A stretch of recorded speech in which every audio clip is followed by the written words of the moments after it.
शुभ सकाळ सर्वांना. या चहा घ्यायला. तर माझी तब्येत खूप खराब आहे.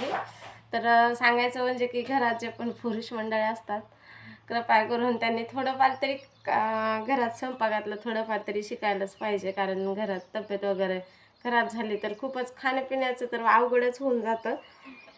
आता बाकीचे कामाचं कसं तरी 1-2 दिवस तसंच ठेवता येतं, पण खायचं प्यायचं खूपच अवघड म्हणजे खूपच कसं करायचं हेच कळत नाही.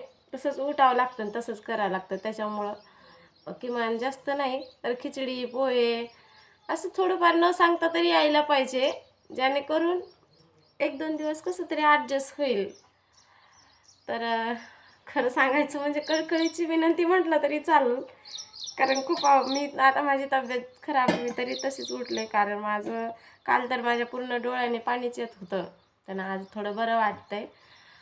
पण ठीक आहे, मला तर असं वाटतंय. चलो बाय.